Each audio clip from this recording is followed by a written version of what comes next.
पाकिस्तान और बांग्लादेश जो है एक हजूम था, एक ऐसे गठ और मोहर की तरह थे, ऐसे थे बिल्कुल जैसे मैं इशारा करी हूँ अपने हाथों का।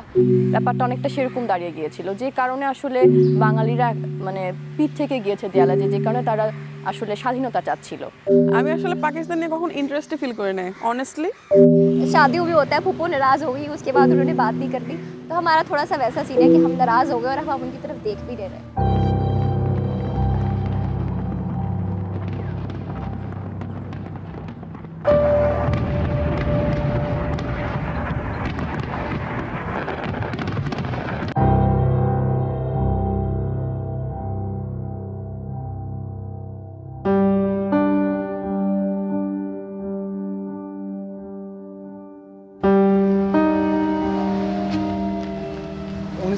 की जंग में दो डिफरेंट पर्सपेक्टिव्स हमारे पास आते हैं। एक पर्सपेक्टिव ये है कि जो इंडिया और बांग्लादेश था, इंडिया का एक मेजर रोल था बांग्लादेश को अलग करने में, और जो दूसरा पर्सपेक्टिव है वो यही वाला है कि जो इलेक्शन हुए थे उसमें जो धांधली की गई थी उसकी वजह से जंग हुई थी और उसकी वजह से इलादगी हुई है।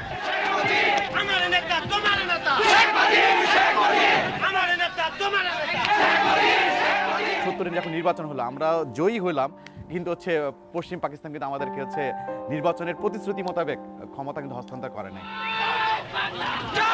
हुआ ये था कि जब 1971 में इलेक्शन हुआ था, जो पाकिस्तान है उसमें जुल्फ़िकार अली भुट्टो जीता था, उसको ज़्यादा लोगों ने वोट दिया था।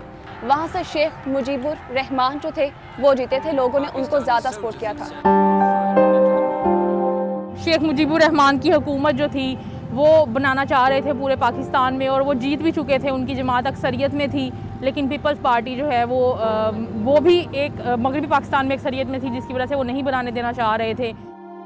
প্রেক্ষাপটটা তো আসলে 71 শুরু হয় না, এটা আসলে অনেক আগে থেকেই শুরু হয়েছে। কারণ পাকিস্তান কিন্তু আমাদেরকে ইভেন আমাদের মুখের ভাষাটা পর্যন্ত কেড়ে নিতে চাইছে একটা সময়। 1952 সালে যখন যে উর্দু হবে রাষ্ট্রভাষা, বাংলায় আমরা কথা বলতে পারবো না, রাষ্ট্রভাষা হবে না। সব বড় বড় কর্পোরেট হাউসের হেড অফিস ছিল পশ্চিম পাকিস্তানে, কিন্তু পূর্ব পাকিস্তানে হচ্ছে কোনো হেড অফিস ছিল না। আমরা ট্যাক্স পে করছি, কিন্তু সেটা দিয়ে আসলে ওরা নিজেদের দেশে উন্নয়ন করছে। সেই দেশে হচ্ছে ফ্যাক্টরি হচ্ছে, মিল হচ্ছে, সব কিছু সে দেশে হচ্ছে, রাস্তাঘাট সব কিছু সে দেশে ভালো হচ্ছে, বাট আমাদের দেশে কোনো উন্নতি হচ্ছিল না। আর চাকরির বাজারে মানে হচ্ছে 20% হচ্ছে মেধা থেকে নিত, 80% কোটা হতো, কিন্তু সেই কোটাতেও পূর্ব পাকিস্তানিদের ফিল আপ করা হতো না। এবং 70-এর দিকে হচ্ছে একটা সাইক্লোন হয়েছিল, পশ্চিম পাকিস্তান কিন্তু আমাদের পাশে দাঁড়ায় নাই। দেন হচ্ছে আমরা সংগ্রাম করে আমরা এটা আদায় করলাম। নিজেদের আমাদের অধিকার, যে আমরা যেটা চাইবো, আমরা নিজের ভাষায় কথা বলবো, ব্যাপারটা সেরকম হয়ে গিয়েছিল। मुक्ति बाहिनी नाम की जो एक तंजीम थी, उसने बांग्लादेशियों को मगरबी पाकिस्तान के बहुत ज़्यादा खिलाफ कर दिया था, और उसकी वजह से बांग्लादेशियों में बहुत ज़्यादा नफरत फैल गई, और कुछ हमारी जो है वो अपनी भी गलतियाँ थी, हम लोगों ने उनको उनका हक नहीं दिया। শিশু বৃদ্ধ কাউকে তো তারা ছাড়ে নাই, সবাইকেই একের পর হত্যা করছে। এবং 9 মাস রক্তক্ষয়ী যুদ্ধের পরে দেন আমরা হচ্ছে স্বাধীন হয়েছি। তো এই 9 মাস তারা যতটা তাণ্ডব চালানো চালিয়েছে। इंडिया जो है उसका इसमें बहुत बड़ा हाथ था। वो लोग जो है वो चाहते थे कि मशरकी पाकिस्तान और मगरबी पाकिस्तान अलग हो जाए, तो वहाँ पर जो है वो हमारी फ़ौज बहुत बुरी तरह से फंस गई थी, जिसकी वजह से जो है वो ये पूरा एक वाक़या जो है वो रोनुमा हुआ और वो जंग हुई 1971 की।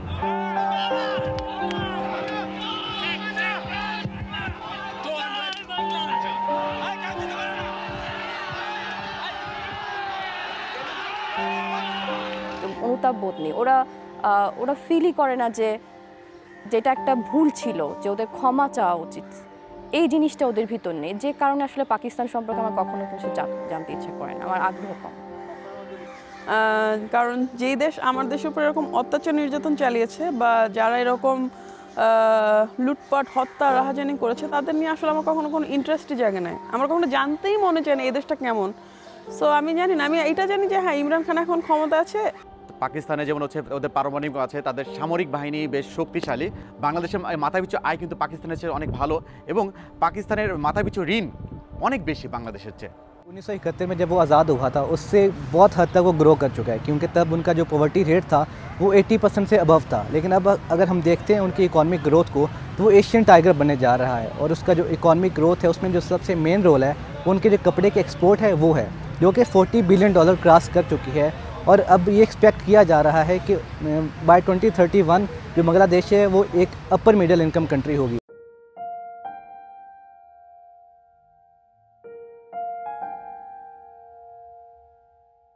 शादी का कल्चर होता है, जैसे वो दुल्हन को उठा के लाते हैं और वो ऐसे ऐसे करते हैं, हुलू हुलू की जो एक उनका कल्चर है, वो मुझे बहुत अच्छा लगता है पर्सनली, और मुझे बहुत फैसिनेट करता है। পাকিস্তানে যেমন হচ্ছে আমি যেমন ঘুরতে ভালোবাসি, পাকিস্তানের জম্মু কাশ্মীর খুবই সুন্দর একটা জায়গা। যখন হচ্ছে আমি ইউটিউবে যখন ভিডিও দেখলাম, মানে খুব ইচ্ছা করে মানে ওখানে যাওয়ার জন্য, কিন্তু হচ্ছে যেতে একটা বাধা কাজ করে, কারণ হচ্ছে পাকিস্তান এখন পর্যন্ত সেই 71 সালের বর্বরতার জন্য ক্ষমা চায় নাই। তারা যদি ওই ইসের জন্য ক্ষমা চেত তাহলে হচ্ছে আমি নিশ্চয়ই ওই দেশে যেতাম। हमारे घर बहुत पुराने रिसाले पड़े होते थे 1971 के से पहले के, तो उसके अंदर जो है वो बांग्लादेश से मुतालिक बड़ी अच्छी कहानियाँ होती थी। वहाँ पर जो है वो चावलों के खेत, धान के खेतों का जिक्र होता था, बारिशों का जिक्र होता था।